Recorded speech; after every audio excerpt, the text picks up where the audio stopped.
This is the title cutscene. Wait, hold on. Okay. This is the title cutscene. But you knew that already, so I'm not sure why I'm acting like it's your first time seeing it.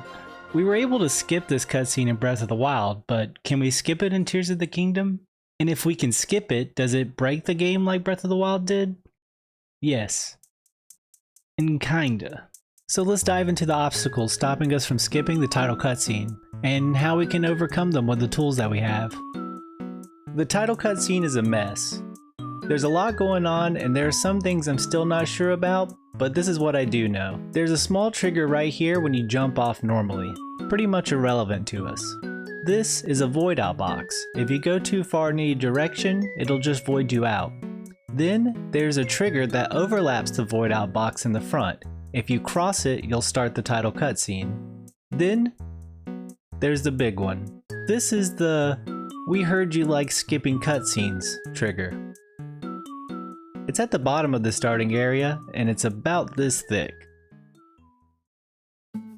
The first and main tool we'll utilize is a glitch called text diving. It's hard to consider it a glitch when it's more of abusing some developer oversights. I mean, maybe that's what a glitch is, I don't know, but the purpose of this video, I'll just call it a glitch. Text diving is simply forcing Link to fall during a dialogue. Text diving has a fair amount of research behind it, mostly thanks to Arigel in the speedrunning Discord, but it's still what I would call a pretty niche glitch.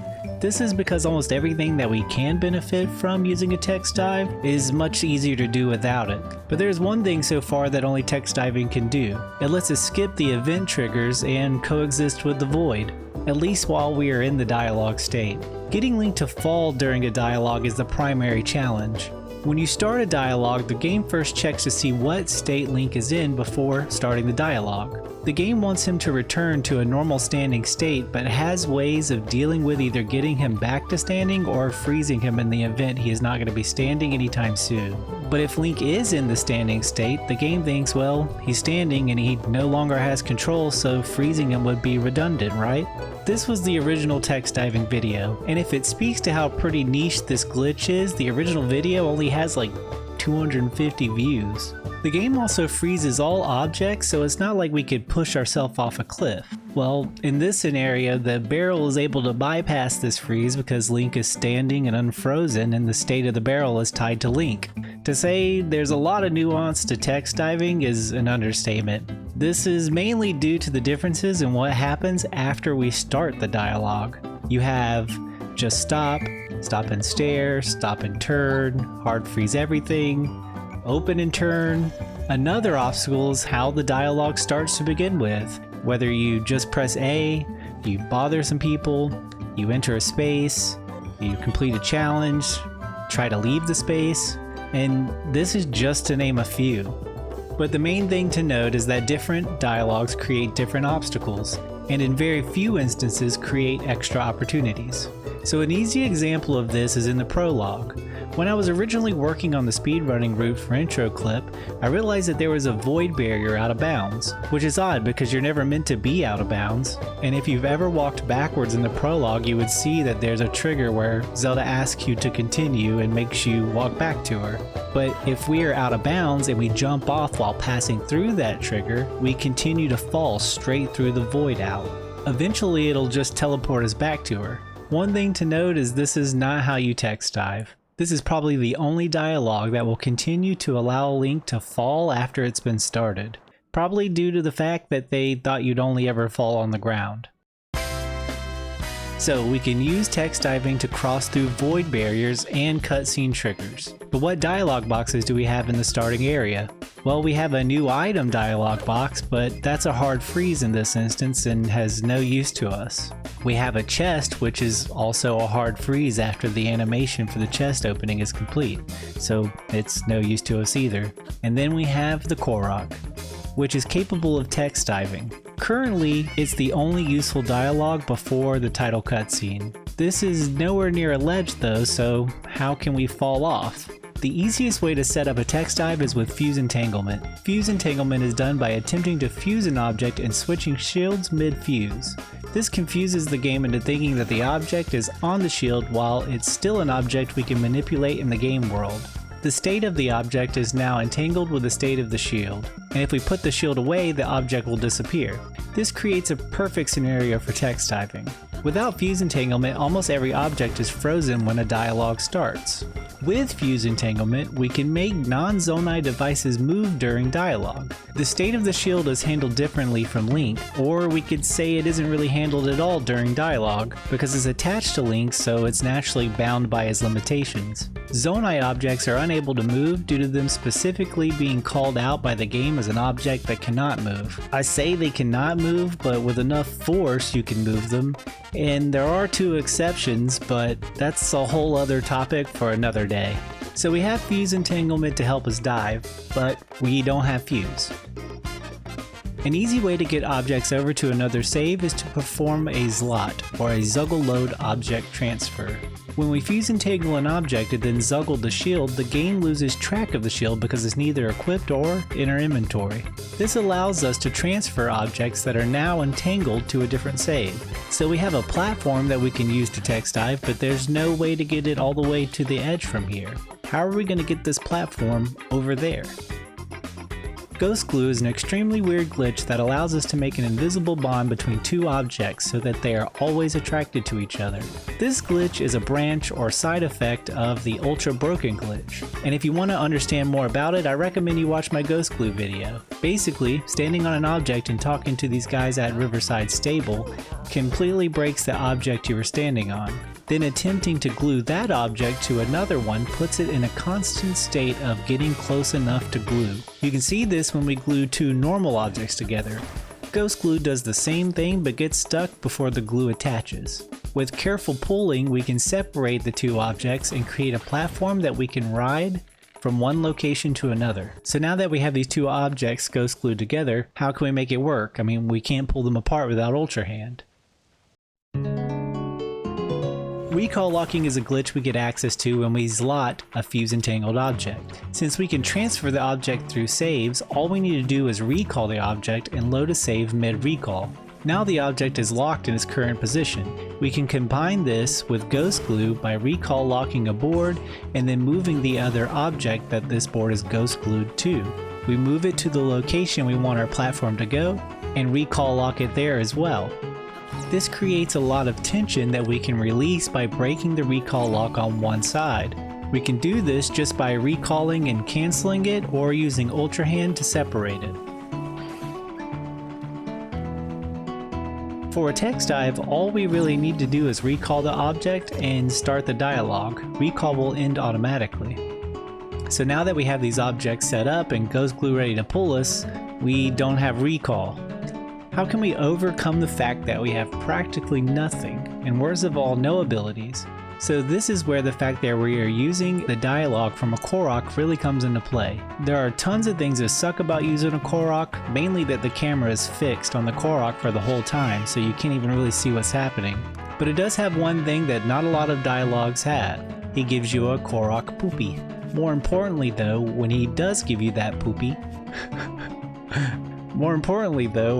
give you that poopy, you get oh, so childish. You get a very limited level of access to your inventory.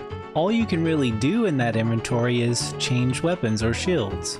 But if you remember fuse entanglement, if you put the shield away, it removes the object from the game. So to break the recall lock and start the journey, we can have the shield equipped when we start the dialogue and use the poop to put it away.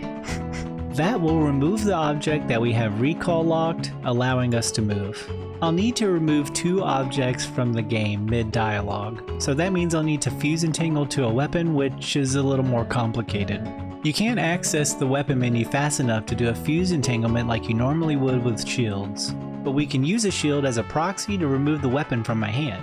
Also, if you have a weapon zuggled and you fuse to the weapon that you have in your hand, the object gets fused to all of the weapons and is only visible on the weapon that you had in your hand. So we will fuse entangle a weapon to a shield, then grab another weapon and zuggle it. We'll unequip the current weapon to make sure we have nothing in our hand, and grab the one that we fuse entangled. We can start the fuse entanglement by attempting to fuse to the weapon, and then open our shield menu and change shield, which will remove the weapon from our hand.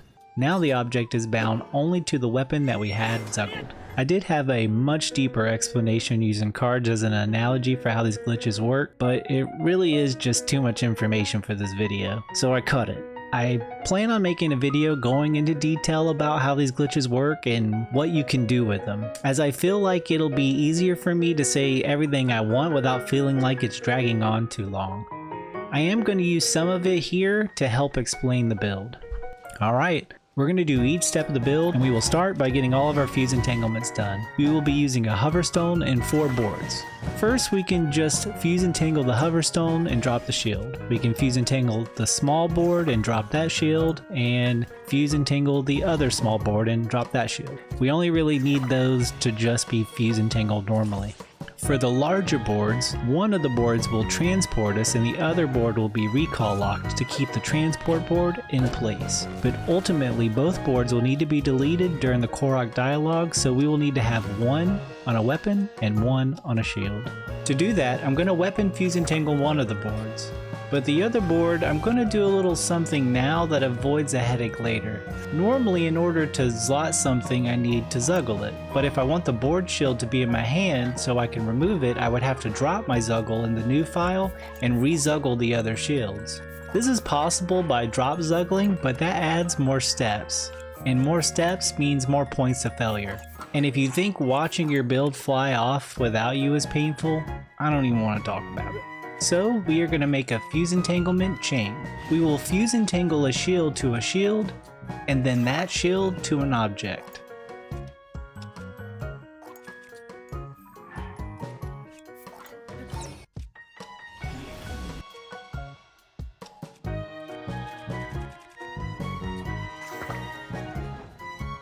As long as we have the first shield zuggled, both the board shield and the board will pass through loads. Then I can just pick up the shield whenever I'm ready to go. Now before I start zuggling, I need the ability to activate Ghost Glue, so I'm going to ultra break these boards. This one is added so I don't get flung off when I reach my destination, and this one is for helping me get my hoverstone to the destination. Now that they are ultra broken, I can just Ghost Glue later. I'll zuggle all the shields but the one board shield that I'll pick up in the new game. Given that they are ultra broken, I get access to ultra broken flight, which makes it easier to get to my starting point as long as the hoverstone is on and I don't go too fast.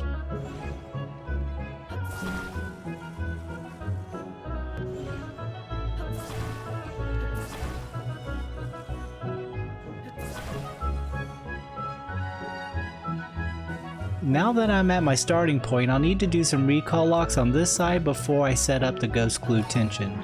I'll recall lock the board that isn't ultra broken, and when I load back in, I'll throw this shield on the ground for later. I'll recall lock it just to make sure it doesn't go anywhere. Now I'll Ghost Glue the top board to the hoverstone. In order to peel off the hoverstone, I'll need to grab another hoverstone to attach to it. My goal is to get this hoverstone as far as I can go so that I'll have a lot of tension, but also right above the pond where we normally fall into. I also need to go high so that my build doesn't bump into a lot of things because that might knock me off. I can't use this extra board to transport the hoverstone because I accidentally Ghost Glue it to the other board, and it's hard to explain, but the science dictates that this board isn't going anywhere. So we'll take the long way.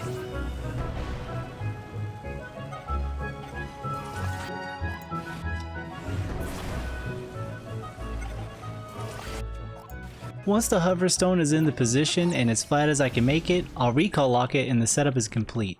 This is what it looks like.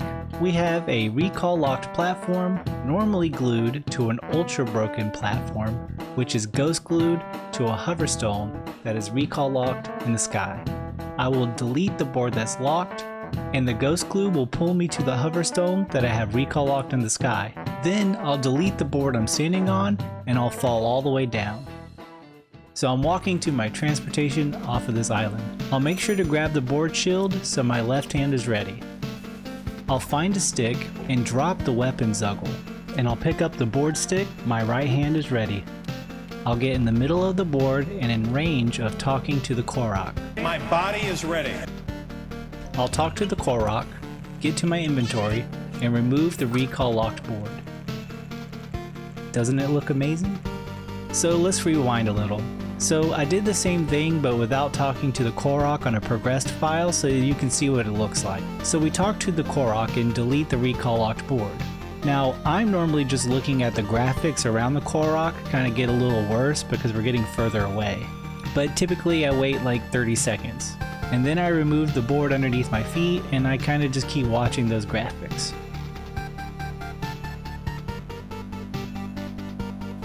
And after waiting about a minute, the moment of truth. Here we are. We are past the title cutscene. So what you're seeing here isn't actually the first time that I skipped it. I definitely failed a few times, but the first time I was successful was a complete train wreck.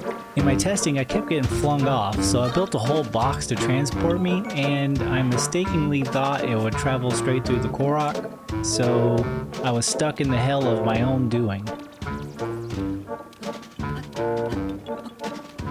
Text boxes conveniently make ghost glue a lot tighter, so I just tried talking to the Korok. Bye bye, he says. I have no idea what's going on, and for a second I see Link, but I assumed that it was gonna fail.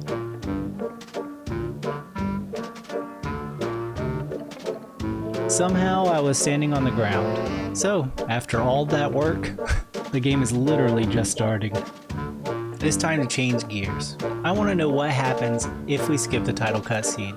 At first I sit around waiting for the weather to do something, only to realize that the weather stops until you pass a certain point in the game anyways. I'm also really nervous. I'm expecting any minute now to be sucked up back into the title cutscene. I walk up and grab the pro pad, and that's when I notice something. I should say spoilers ahead, I guess, so if you want to peace out now. One thing that always makes me giggle is the fact that you get the quest to find Zelda and she's literally right...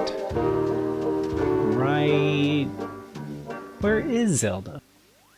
And now that I think about it, you don't really see her until the title cutscene. But I'm sure there's a check somewhere along the way that'll make her spawn back in, so I just continue normally. I check for Zelda between every shrine, and she's not showing up. I get to recall, and I only teleport because I don't want to accidentally hit the trigger after all this. And she still isn't there. Normally after the altar cutscene you can see Zelda flying off, but she still isn't there.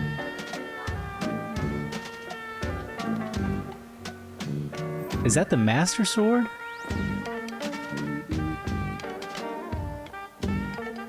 I can't really reach it without stuff, so I go to get some rockets, but when I come back it's gone. Well, if it looks like this, then I assume that's what it looks like up in the sky. So far I don't really notice anything different about the game, so I'm just gonna keep doing anything Zelda related. What I'm dying to find out though is what happens to the final fight. But I'm the kind of person that appreciates saving the best for last, so I'm gonna do some other stuff before I do that. First, I just want to find her in the sky.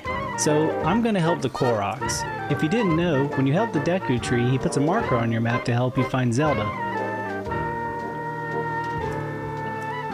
So I complete that and I see the marker, but again there's nothing in the sky. And I mean, I'm just looking for a floating sword, or anything, but I can't really find it. I spend a few hours flying around trying to see if I can't figure out what may be going on, and yeah, she just is not there. I do know that after you complete the memories, she's right there next to you. So, I go get all the memories. Nothing notable happens until the memory before the last one. Normally you see her on the way to the last memory, but the camera just aims at nothing. So this is the final memory. So this is normally where she flies close enough for you to get an updraft. So, I mean, I watched the whole memory just in case and nothing's there. Afterwards though, literally nothing. The game soft locks.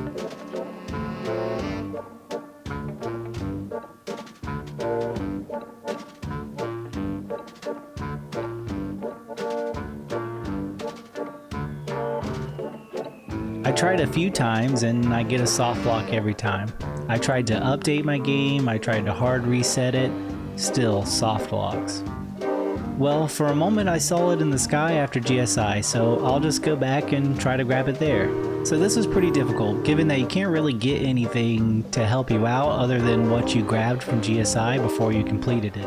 I was able to enlist the help of my other save file to kind of slot some stuff in and help me get there fast enough, because I've made some attempts and it appears as though you only get about a minute before it disappears. So I finally get a good attempt, I grab the sword, and this happens.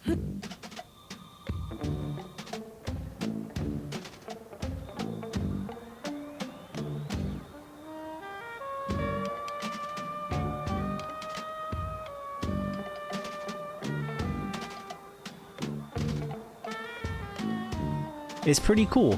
Most of it is the camera just looking in the sky without us being able to see anything.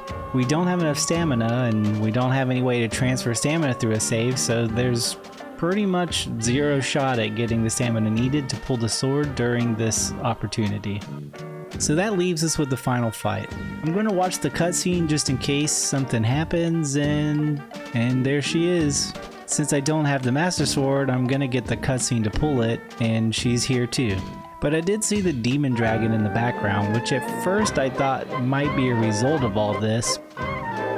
But as it turns out, if you skip the cutscene somewhere between here and here, you'll have them in the background. She's here for the whole fight too. Well, that was anticlimactic. Well, there isn't much other than the Zelda stuff, or at least I was able to find, so I go back and hit the title cutscene trigger to see if she spawns. Well then. I mean, I thought this might be the case, maybe when we completed the Great Sky Island the trigger got cut out, so I went back to test and see where the trigger disappears at, and it disappears as soon as you get the Pura pad. Which means Zelda is gone and this file can no longer get the Master Sword, other than the final fight. One thing though is I really want to see what would happen if I had the stamina to take the Master Sword in the small window it's available. So I did a little save edit to get the stamina I needed just so that we can see. This is what I got, which is mostly empty cutscenes, but I do get this.